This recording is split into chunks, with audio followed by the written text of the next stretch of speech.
Well, if you need a hand to carry a load, I'm here to let you know you can put that on me. When that old hurricane is starting to blow, I've always got a home where you can come be. Oh, because I ain't afraid of a little weather. We can make it together.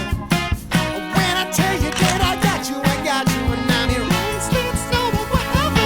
I know I got you.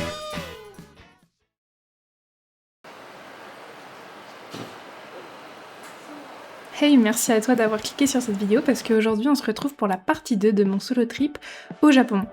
Si tu ne l'as pas encore vu, dans la première partie on avait visité ensemble la ville d'Osaka, de Nara, de Kyoto et je vous avais donné quelques conseils pour visiter le parc Universal Studios Osaka. D'ailleurs si tu l'as pas vu, je sais absolument pas ce que t'attends, je te mets le lien de la vidéo en bio, t'as aucune excuse pour ne pas la regarder. Alors aujourd'hui on va parler Tokyo, les deux parcs Disneyland Tokyo et évidemment le Mont Fuji.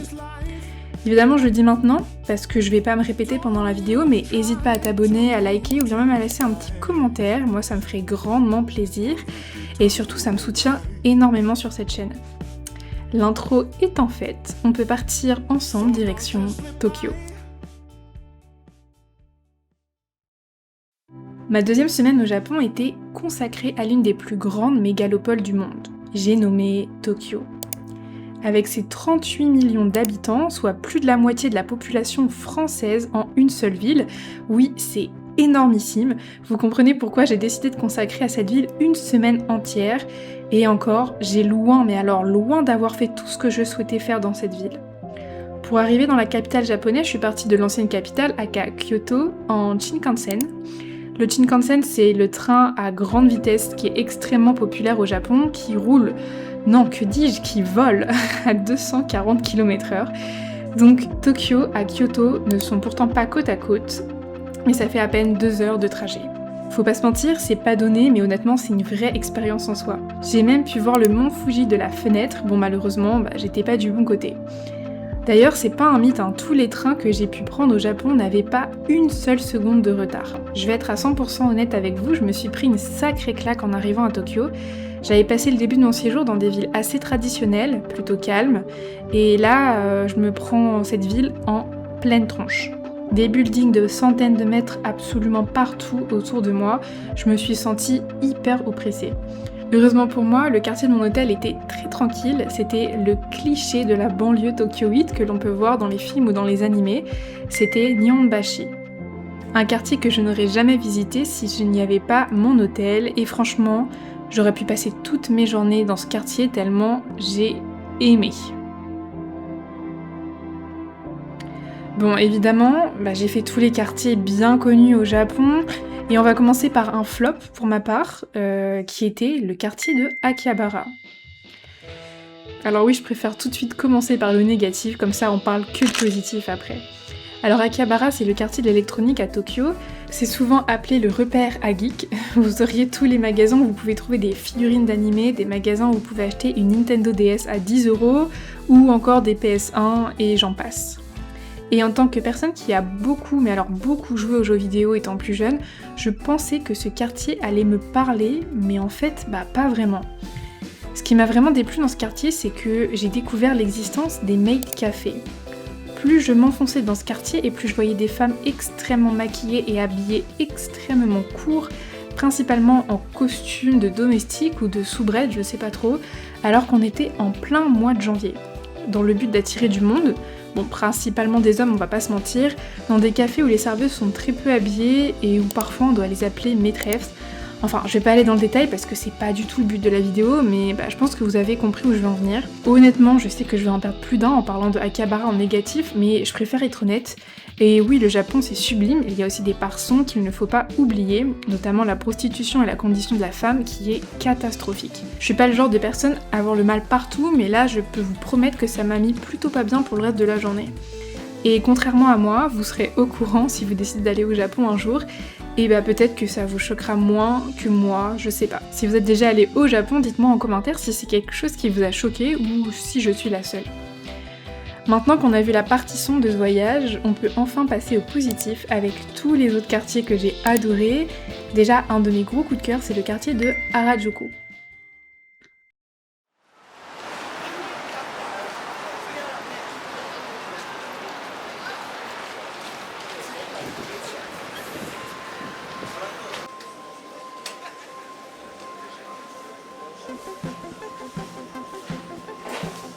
C'est le quartier pour faire du shopping et franchement j'ai adoré l'ambiance de ce quartier, beaucoup de shops, de cafés, de street art, j'ai adoré me balader dans ce quartier, dans sa fameuse rue Takechita où vous trouverez tout un tas de magasins, j'avais envie de rentrer dans chacun d'eux. J'ai pu manger un donut juste incroyablement bon dans la célèbre bar à donuts du nom de Heim Donut.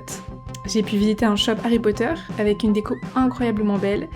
Et si vous avez envie de vous échapper de la foule, parce que oui, si vous avez toujours pas compris, il y a beaucoup de monde à Tokyo, vous avez le temple Meiji Jingo qui est un sanctuaire shintoïste et c'est tellement reposant. Si vous avez vu ma première vidéo de ce solo trip au Japon, vous aurez peut-être pu voir que j'ai visité un tas, mais un tas de temples et de sanctuaires à Kyoto. Et je crois bien que ça m'avait manqué. Juste à côté d'Harajuku, vous avez le quartier de Shibuya, qui peut se faire à pied d'ailleurs. Si vous allez à Tokyo, je vous conseille de faire ces deux quartiers dans la journée. Bon alors Shibuya, je pense que c'est mondialement connu pour son fameux passage piéton, le Shibuya Crossing. Alors j'avoue, c'est impressionnant, mais c'est bien plus petit que je l'espérais. À Shibuya, vous avez aussi beaucoup de magasins, et vous avez notamment le méga Don Quirote, où j'y ai passé des heures et des heures. Le Don Quirote, c'est un célèbre magasin que vous retrouvez partout à travers le Japon, où vous trouvez de l'épicerie, de l'électronique, aux soins pour la peau et maquillage. Alors évidemment, j'ai fait une grande razzia dans ce magasin, et heureusement pour moi, j'étais venue avec une valise vide. Un quartier où j'ai été un poil déçue, c'est le quartier de Ginza. Ginza, je ne sais pas comment ça se prononce, Ginza je pense, qui est célèbre pour ses boutiques de luxe, mais honnêtement rien de bien grandiose. Heureusement pour moi, je me suis confortée avec un sushi à volonté sur tapis roulant qui est excellent. Je ne compte pas le nombre de fois où j'ai mis les pieds dans un sushi à volonté au Japon, mais pour ma défense, c'est pas cher, c'est bon, et au moins je n'ai pas besoin de parler à personne, et pour l'introvertie que je suis ravie. Mais je souhaitais tout de même vous parler du quartier de Ginza, car il y a quand même une chose que j'ai beaucoup aimée, c'est le marché au détail de Tsukiji. C'est un marché où vous pourrez principalement manger du poisson, du thon, des fruits de mer, tout ce qui provient de la mer en fait, et vous pouvez être sûr de le trouver dans ce marché. Je suis pas une grande fan de poisson, j'y ai rien mangé, mais c'est très vivant et c'est très sympa de s'y balader. Parlons aussi du célèbre quartier de Shinjuku, assez célèbre pour être le quartier où se trouvent beaucoup de yakuza, donc c'est peut-être le quartier qui craint le plus, en tout cas c'est ce que j'ai pu voir sur les réseaux, mais pour être honnête, j'y étais un soir et je me suis pas forcément sentie en insécurité. Je voulais passer par là car je souhaitais voir la célèbre statue de Godzilla, je souhaitais voir la fameuse petite rue Omoide Yokosho Memory Lane, qui est vraiment une petite ruelle adorable.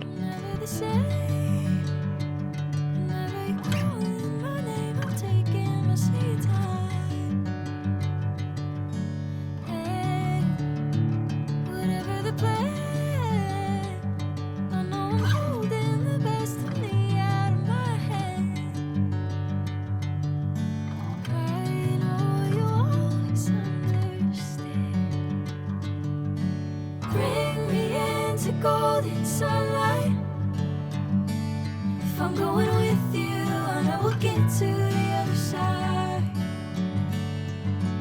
Sinking in, I know this feels right. Catching a breeze, love moving through me like a wildfire, like a wildfire. Et le bon plan de la vidéo se trouve dans ce quartier, c'est la tour du siège du gouvernement de Tokyo. Cette tour qui a autant d'étages qu'il y a de préfectures au Japon est gratuite. Vous avez un panorama au 42e étage qui offre une vue à 360 degrés sur tout Tokyo, vraiment sublime, et oui c'est gratuit. Honnêtement c'est vraiment à faire, le lieu est vraiment très paisible, et comme moi je vous conseille d'y aller au coucher de soleil. Bon, avant de vous parler de The Quartier pour moi, mon quartier coup de cœur à Tokyo, je vais vous parler rapidement de Minatoku, qui est aussi un quartier où j'ai bien aimé m'y balader. C'est dans ce fameux quartier, vous avez la tour de Tokyo, que je voyais d'ailleurs de nuit de ma chambre d'hôtel, et franchement, elle est aussi belle de jour que de nuit. Je voulais principalement m'y approcher car juste à côté de cette tour se trouve un temple bouddhiste appelé Zojoji. C'est un temple vraiment sublime que je vous conseille de visiter si vous passez par là. Et j'ai pu voir des petites statues de Bouddha avec des petits bonnets, c'était trop mignon. Comme tous les temples au Japon, on se sent apaisé et l'atmosphère y est vraiment reposante. À chaque fois que j'étais un peu submergée par le monde, j'essayais de me réfugier dans un temple. Et comme il y en a absolument partout, vous n'aurez vraiment pas beaucoup de kilomètres à faire pour en trouver un. Et maintenant, roulement de tambour pour le meilleur quartier selon moi à Tokyo, j'ai nommé Asakusa.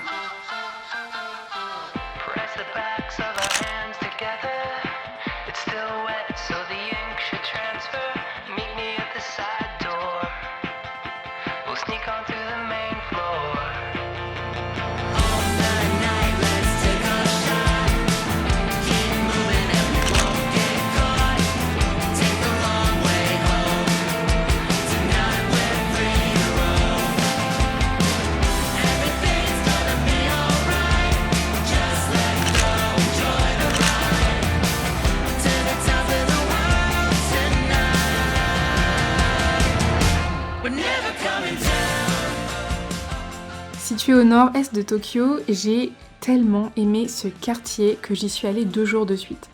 Mon gros coup de cœur, c'est le sanctuaire d'Asakusa. Mais attention, ne faites pas la même erreur que moi et allez-y dès l'ouverture parce qu'il y a vraiment beaucoup de monde et ces rues aux alentours sont tout autant sublimes. Dans ce sanctuaire se trouve le plus vieux temple de Tokyo, le Sensoji, qui est érigé en 1649 en l'honneur de la déesse Kannon.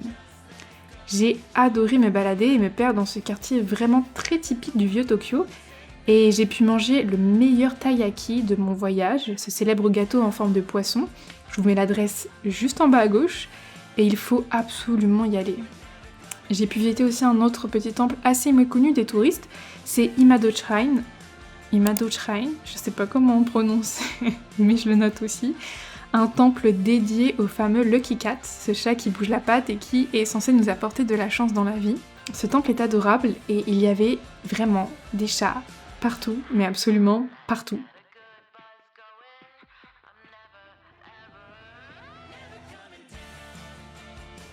Et vous avez aussi Kappabachi Kitchen Supply Town, qui est une sorte de marché où, comme son nom l'indique, c'est un marché au détail peu cher où vous pourrez retrouver de la vaisselle principalement, mais aussi de quoi cuisiner. L'ambiance est vraiment particulière dans ces rues et j'ai vraiment beaucoup aimé m'y balader. Maintenant qu'on a vu rapidement les quartiers phares de Tokyo, passons à un de mes rêves, voir le mont Fuji de mes propres yeux.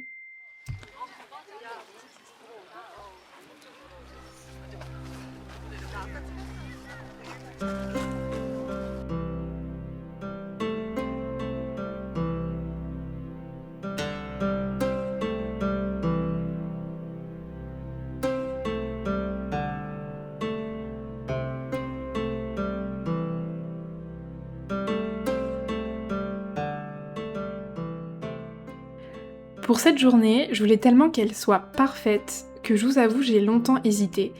Soit y aller par mes propres moyens, ou prendre une journée sur Get Your Guide ou Klook par exemple, où tout est prévu. Du trajet à la visite, et honnêtement, j'aime pas trop faire ça habituellement, mais le prix pour la journée entière avec un guide et la visite de 5 points touristiques autour du mont Fuji coûtait moins cher que de prendre juste un billet de train aller-retour direction Hakone, aka la ville la plus proche du mont Fuji. Donc j'ai vraiment pas hésité, et me voilà à 8h du matin dans un bus avec une guide juste adorable direction cette montagne qui attire tant les regards. La guide dans le bus nous rappelle que le mont Fuji n'est visible que 75 jours par an. Ce jour-là, il faisait beau, mais ça ne veut pas dire que le mont Fuji serait visible.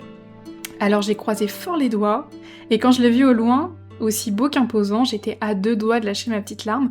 Ça m'a fait un sacré truc que de voir le mont Fuji de mes propres yeux. C'est le plus beau volcan qui m'a été donné de voir, bien que je n'en ai pas vu des dizaines non plus dans ma vie.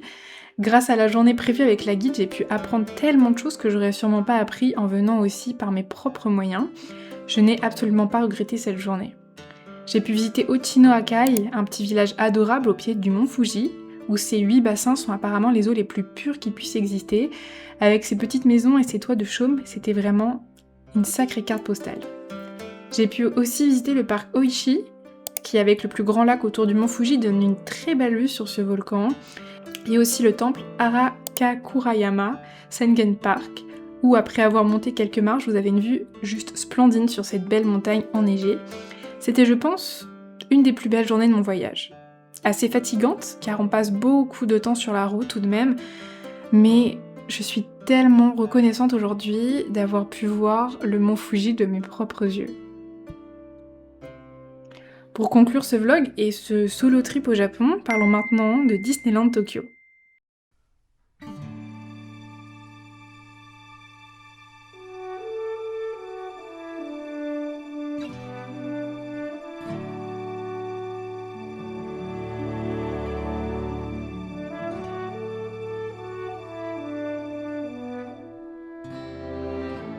Grande fan de parcs d'attractions et plus particulièrement de l'univers de Disney, je compte vraiment pas le nombre de fois où j'ai pu mettre les pieds à Disneyland Paris dans ma vie.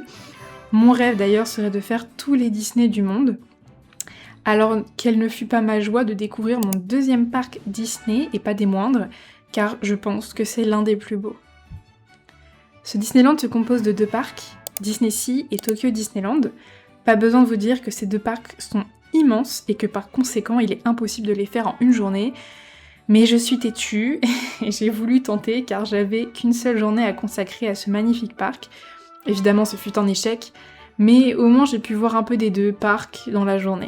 Mon coup de cœur est Disney Sea où j'ai pu faire Réponse, La Fée Clochette et Peter Pan. Le parc est immense, alors j'ai plutôt marché que fait des attractions, mais bon, avec 1 heure et 2 heures d'attente partout sur toutes les attractions, c'était vraiment compliqué de s'y retrouver. J'ai mangé un bout dans le coin dédié à Réponse, encore une fois je vous l'avais déjà dit dans la précédente vidéo, mais l'alimentation dans les parcs sont vraiment peu chères, je crois que j'ai payé 7 € pour mon repas. Et je me suis dirigée vers le second parc où se trouve le château. Château qui est très sympathique d'ailleurs, mais on va pas se mentir, clairement pas aussi bien que le nôtre. J'ai pu faire des attractions comme Pirates des Caraïbes et Star Tours qui sont identiques aux nôtres. Winnie l'ourson qui est une attraction adorable, comme d'ailleurs toutes les attractions au Japon, j'ai l'impression. Et la fameuse maison des poupées, où d'ailleurs Groot s'est introduit, je pense, illégalement. Absolument partout, c'était adorable. Et enfin, je pense que j'ai pu faire la plus belle des attractions, aka La Belle et la Bête. Alors, je suis pas une super grande fan de ce dessin animé, mais il faut l'admettre que l'attraction est incroyablement belle, interactive, et encore une fois les animatroniques, mais ils sont vraiment trop forts pour créer des animatroniques. Et c'est d'ailleurs comme ça que s'est terminée cette journée à Disneyland Tokyo. Contente, mais on va pas se mentir, un peu frustrée de n'avoir fait que les 1/4 de ce que ce parc a à offrir. Alors je me suis fait une promesse, je reviendrai.